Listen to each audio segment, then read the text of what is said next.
que a vida dá, né? A quarentena nos proporcionou lives, então vamos de live. É isso O aí. negócio não para não, não para não. O importante é que você não para. Tem uma bateria longa vida aí. Vamos lá. Vamos lá.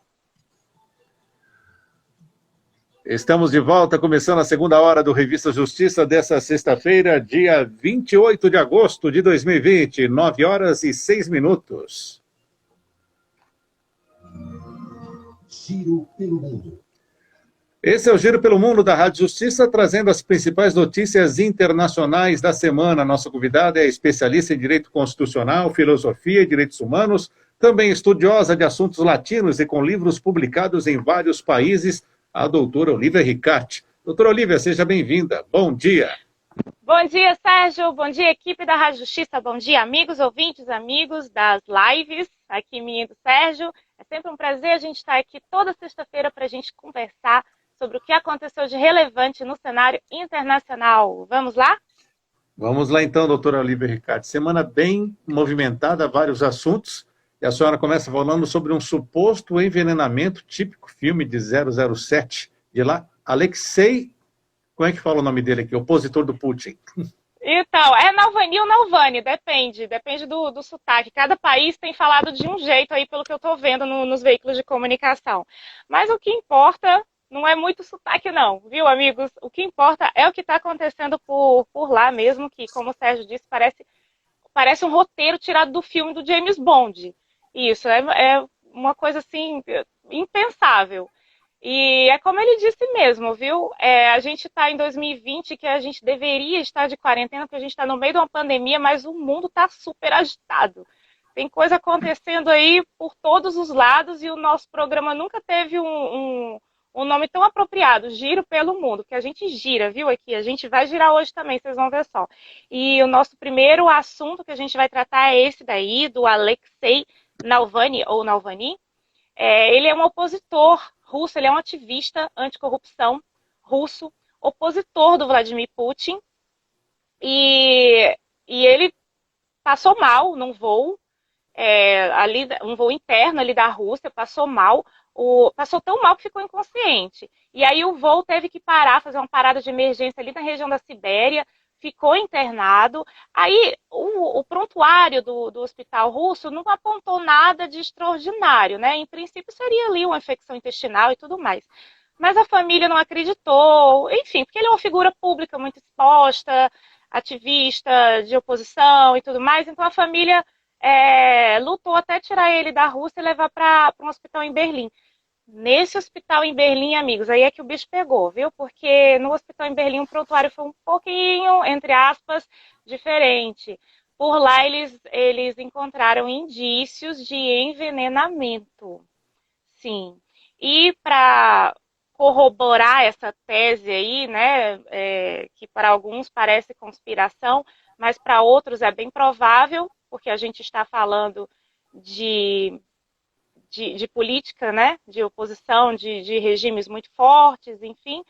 E aí, para corroborar essa teoria, a esposa dele disse que ele tomou um chá. Ele não costuma comer na rua, mas ele tomou um chá antes de embarcar, ali na área pública do aeroporto. Então, isso vai colocar mais lenha na fogueira ainda da relação entre a Rússia com o resto do Ocidente, viu, amigos? Com certeza, não tenham sombra de dúvidas. Embora o Putin já tenha se pronunciado, falou assim, gente, a eventual doença dele, ele falou doença, né?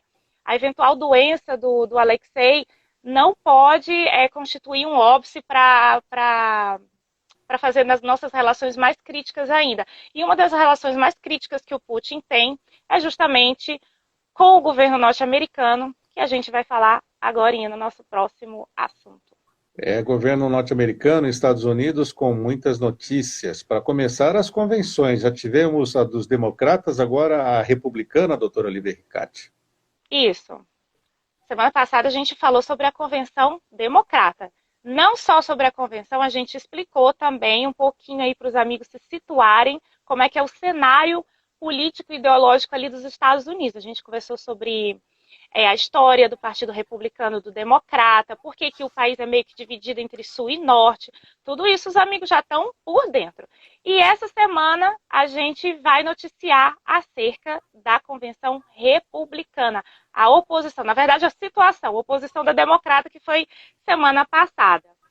E o que teve? O que teve na Convenção Republicana? Começou com uns rumores aí de que seria totalmente fechada para a imprensa, para o público, que ninguém ia saber só por notas oficiais, mas acabou que não foi assim, não. Foi bem glamurosa a convenção, foi um verdadeiro show, foi inclusive muito, muito bonito. São muito bonitas, né, as convenções. Tanto a democrata foi bastante emocionante, quanto a republicana também foi bastante emocionante. E o que teve na republicana? Amigos, teve polêmica. Na democrata também teve, né? A gente teve até próprios republicanos participando da convenção democrata, vocês lembram? E na republicana a gente também teve uns personagens, assim, bastante emblemáticos. Teve o Trump, lógico, vendendo o peixe dele, querendo a reeleição. Teve a família do Trump, obviamente, apoiando o chefe de família deles. Teve um ex-refugiado, ex-refugiado não, né? Refugiado, que ele mora lá até hoje, né? Um refugiado cubano, e é um refugiado que não é jovem, porque hoje é muito, muito fácil, entre aspas, né? A gente achar um refugiado desgostoso com Cuba. Mas não, esse refugiado, ele é um senhor de idade, ou seja, ele é um refugiado da época da Revolução ou logo após a Revolução, então isso é muito emblemático para passar a mensagem que o governo Trump é atento à imigração e é atento à problemática histórica da imigração nos Estados Unidos, que não é de hoje. Então ele passou esse recado, o refugiado cubano foi lá, defendeu a candidatura do Trump, disse que é muito bom viver na América e tudo mais. A gente teve também uma ex-embaixadora da ONU, que além de ser ex-embaixadora, o Trump tem uma relação difícil com a ONU, né, a gente sabe. Então, além dela ser ex-embaixadora da ONU, ela foi governadora da Carolina do Sul. Carolina do Sul fica no sudeste dos Estados Unidos, que em princípio tem maioria democrata. Então, foi aí uma sinalização de que o diálogo é possível e de que ele pode ter uma convivência bacana com o pessoal que é mais inclinado ao lado democrata dos Estados Unidos, mais ao sul. Porque a diferença entre sul e norte a gente explicou semana passada, hein? Tem que ficar ligadinho aqui, mas vocês podem acessar nos arquivos da Rádio Justiça ou nos arquivos do meu Instagram também, @Olivia_Ricarte, que está lá arquivado para vocês entenderem esse contexto. A gente também teve uma participação, teve a Melania, a esposa dele, né, que a função dela ali foi basicamente, a Melania aparece bem pouco, né, ela não é uma figura como Michelle, como Hillary, né, não é muito popular, né, mas ela apareceu e ela teve a missão ali de abraçar a causa do Covid-19, outro ponto muito sensível da gestão do Trump. E o que ela fez? Ela prestou condolências às famílias das vítimas, lembrando que por lá está quase 180 mil, né, 177 mil mortos, e aí ela prestou as condolências numa resposta à falta de condolências, né, ou de enfrentamento eficiente aí que o Trump tem feito durante a pandemia. É um dos calcanhares de Aquiles da gestão Trump, é a pandemia. E aí a Melania foi lá e tentou apaziguar os ânimos, prestando as condolências para os mortos e pedindo, amigos, união. O país está extremamente polarizado, os democratas bateram muito nessa tecla semana passada, da polarização, pediram união do país, e aí a Melania veio e pediu união também, não atacou não, falou assim, gente, não vamos prestar muita atenção nas provocações do outro lado, vamos focar no que é preciso fazer, vamos trabalhar para fazer e vamos unir esse país novamente. Então foi o recado da Melania Trump, esposa do Donald Trump. E a participação mais polêmica que teve foi a do Mike Pompeo, que é chefe da diplomacia norte-americana. E por que é polêmica, amigos? Porque tem uma lei por lá de 1939 chamada Lei Hatch. Essa lei, ela impede que servidores federais, como é o caso do Mike Pompeo, de participar diretamente das atividades políticas. E aí ficou aquela dúvida, será que a participação dele foi legítima? Será que não é uma infração eleitoral e tudo mais? Vamos ver daqui para frente como é que o o Poder Judiciário vai encarar nessa participação do Mike Pompeo. E olha, ele não só participou ativamente, né, pediu voto ali, indicou o Trump, disse que ele tem um governo bom, não foi só isso não. Ele fez isso lá de Israel, e ele fez isso assim com um cenário todo emblemático, com a cidade velha ao fundo da imagem dele. Então foi um recado para os conservadores, né, para a base religiosa do Trump. A gente tem que lembrar que o pessoal republicano é um pessoal conservador nos costumes e princípios, liberal na economia. E a participação mais polêmica, conseguiu ser mais polêmica ainda do que a do Mike Pompeo, e a gente precisa falar, mesmo que o tempo seja curto, é a participação do casal, um casal que viralizou na internet há uns tempos atrás, naquela primeira leva do Vidas Negras Importam. Eles viralizaram porque eles apontaram armas para manifestantes que passavam na frente da casa deles. Eles moram no subúrbio. O subúrbio lá é o contrário do nosso subúrbio aqui. É uma área residencial, com gente com mais dinheiro, melhor situação de vida. E aí o protesto passou por lá, eles falaram na convenção, enfim, que é preciso a família... Aquela história, né? A família tradicional americana, ela precisa se proteger das teorias, das conspirações políticas. E aí suscitaram a dúvida de que o movimento Vidas Negras Importam não teria sido criado apenas para proteger as vidas negras da violência policial e do racismo, que já é estrutural, né, por lá, mas que teria outros motivos, né, outros panos de fundo bem menos honrados do que este. Então, esse casal, ele esteve lá na convenção republicana e a gente não sabe se daqui para frente vai influenciar positivamente ou negativamente. Essa semana, amigos, teve muita audiência, milhões e milhões de pessoas assistiram, mas não influenciou até agora, não influenciou diretamente nas intenções de voto, não. Continua estável. Quem era republicano continua querendo votar no Trump, quem era democrata continua querendo votar no Biden. O que vai decidir isso, amigos, na corrida eleitoral por lá, não são propostas, não são ataques, porque esse cenário ele já está muito sólido, já está muito sedimentado, quem é de um lado não vai mudar.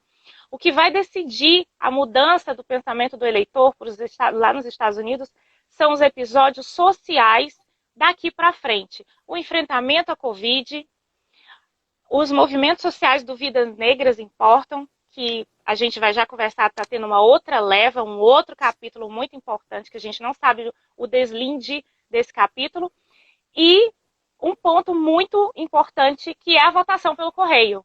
A votação pelo correio, ela parece que vai decidir aí a eleição no final das contas, porque a eleição pelo correio, os republicanos são contra, o Donald Trump é super contra, diz que não vai nem aceitar a derrota dele se a maioria foi pelo voto do correio, que ele diz que pode ter fraude. E, amigos, a maioria dos eleitores democratas querem votar pelo correio, não querem sair de casa para votar pessoalmente. Então, é muito sensível essa questão, a gente só vai poder saber mesmo no dia da eleição. E aí a gente vai ficar observando aí. Mas aí a gente vai conversar sobre alguns desses pontos sensíveis hoje também no programa. Passa a bola para você, Tess. Vamos lá então, falar desses novos protestos antirraciais da violência policial, depois de George Floyd. Infelizmente, mais um episódio agora com Jacob Blake. Pois a gente acabou de falar que o eleitorado americano, ele vai se basear nos episódios sociais que estão por vir. É o que está fazendo aí, é o que está comandando o jogo por lá. Tanto é que a gente viu que nas duas convenções, tanto republicana quanto democrata, eles propuseram poucas coisas efetivas, né? Aquelas propagandas de governo, promessas de governo, a gente viu bem pouco. A gente viu promessas de enfrentamento sobre coisas polêmicas, sobre coisas macro, né? E uma dessas coisas macro é justamente a política antirracista e a política antiviolência policial, que são dois pontos muito, muito, muito sensíveis por lá, e em 2020 esses pontos ficaram mais evidentes ainda com o movimento do Vidas Negras Importam. Em maio, a gente teve a primeira leva aí com a morte por sufocamento do George Floyd. A gente viu protestos históricos no meio da pandemia, enfim, a popularidade do Trump despencou depois disso e tudo mais. A popularidade dele estava começando a se recuperar, a diferença entre um candidato e outro diminuiu bastante, mas aconteceu essa semana um outro episódio e assim, é difícil a gente ponderar se um episódio é pior do que o outro, né? Ambos são tristes, mas foi um episódio estarrecedor que também parece filme de ficção, parece filme de terror, na verdade, né? Aquela cena que viralizou aí pelas redes sociais, que foi uma violência grotesca e desproporcional contra o Jacob Blake Jr., que tem 29 anos e estava, em princípio, né, as investigações vão dizer, enfim, mas em princípio, pelo que viralizou, ele estava separando uma briga entre duas pessoas na rua, e aí no meio dessa briga teve a abordagem policial e na parte do vídeo que viralizou, ele não oferecia resistência alguma, entrou num carro de costas e levou 7 tiros a queima-roupa na frente dos filhinhos dele. Isso tudo porque ele estava, em princípio, separando uma briga. Né? A polícia americana não se manifestou ainda, mas a população já se manifestou sim. A população encheu as ruas de novo, teve protestos com 100 mil pessoas nas ruas na pandemia, a pandemia ainda não está totalmente controlada, nos mesmos moldes aliás, nos mesmos moldes não, mais violentas do que as manifestações de agora do Blake, em prol do Blake, estão mais violentas do que na época do George Floyd. Inclusive, a mãe do Blake veio a público pedir união. A palavra união parece que é a palavra de 2020, viu? Lá pelos Estados Unidos. Então, a mãe do Blake veio a público pedir união, disse que a gente não pode culpar toda a força policial por um erro de alguns isolados e que parassem com essa violência nas manifestações, porque o Blake mesmo detesta violência. O Blake está internado, teve uma parte do intestino já retirado numa cirurgia, e perdeu os movimentos das pernas, né? Então, a gente também não sabe como isso vai refletir no cenário americano. A gente torce para que, independente da reflexão no cenário político, mas que essas manifestações elas não sejam tão violentas, porque de violência já basta o ato que começou, né? Tem um ditado que diz que a gente não pode procurar apagar o mal fazendo mal também, né? Tivemos até uma manifestação dos jogadores da NBA que já suspenderam mais 3 jogos após protestos pelo caso do Blake. Isso.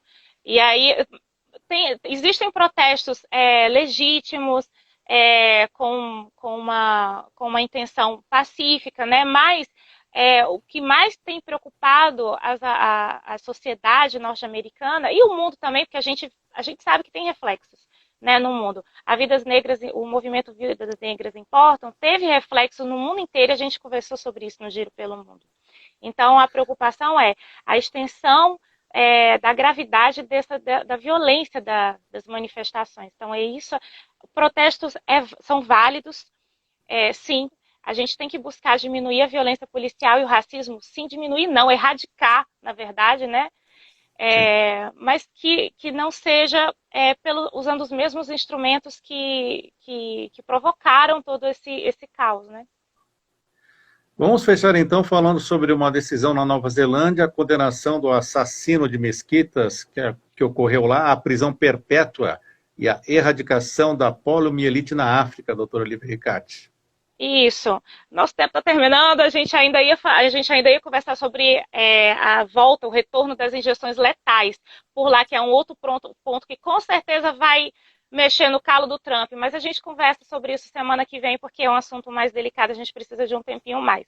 Então vamos lá, vamos terminar nossa participação aqui no dia de hoje com 2 notícias boas, são boas. Uma é de justiça, a outra é de esperança. A de justiça é que, em março de 2019, teve um supremacista branco, vamos dizer o nome dele aqui, porque ele merece, né, ter o nome dele divulgado, Brandon Tarrant. Ele é um supremacista branco, racista, terrorista. Australiano, né? Ele não é da Nova Zelândia, ele é da Austrália, mas ele foi até a Nova Zelândia para fazer esse ataque. Ele invadiu 2 mesquitas e saiu atirando aí contra todo mundo, deixou muitos feridos e 51 mortos. E aí isso foi em março de 2019. E essa Ele semana filmou tudo isso, foi um espetáculo de horror. Sim, ele filmou. Todas as notícias Transmitiu. parecem saídas de filme, né? Hoje. Transmitiu ao vivo pelas redes sociais, foi terrível, terrível. E aí hoje não, essa semana saiu a sentença dele, ele foi condenado à prisão perpétua, sem direito a recorrer em liberdade, e isso é muito justo, isso merece um destaque na nossa notícia boa, porque é uma mensagem de justiça. E a mensagem de esperança, nosso finalzinho para a gente se despedir aqui do nosso Giro pelo Mundo hoje, é uma notícia maravilhosa, que a poliomielite foi erradicada da África. Foi erradicada, amigos. Essa é uma notícia incrível. A África já sofre tanto com violência política, com problemas de saúde, com fome e tudo mais, mas com a poliomielite ela não sofre mais. O último país da região da África que ainda tinha esse cenário epidêmico da poliomielite era a Nigéria. A Nigéria, que é um dos países mais sofridos do mundo, e aí essa semana a Organização Mundial de Saúde declarou a erradicação da doença. E aí estima-se que mais de 1 milhão, 1,8 milhão, né? Quase 2 milhões de crianças tiveram suas vidas salvas. A gente diz criança porque a criança é o público-alvo aí dessa doença terrível, desse vírus terrível. E tem mais. A OMS ainda disse que só existem 2 regiões no mundo que tem um provável foco de que venha a ter epidemia, que não tem ainda, porque a taxa de contágio é bem pouquinha, que é o Afeganistão e o Paquistão. Só esses 2. O resto do mundo está ok, de acordo com a OMS. Isso é uma notícia incrível. E mesmo que não tenha vacina para todo mundo, a taxa de contágio é mínima e não é suficiente para a escalada epidêmica. A gente espera demais mesmo que a gente traga essa notícia com relação ao coronavírus, viu? Num tempo bem curto, se Deus quiser. Está certo, doutor Olívia Ricatti. Muito obrigado por estar conosco. Bom fim de semana e até a próxima sexta-feira com mais um Giro pelo Mundo. Obrigado também a quem te seguiu pelo Instagram. Um abraço. Até a próxima, amigos. Agora em Brasília, 9h28.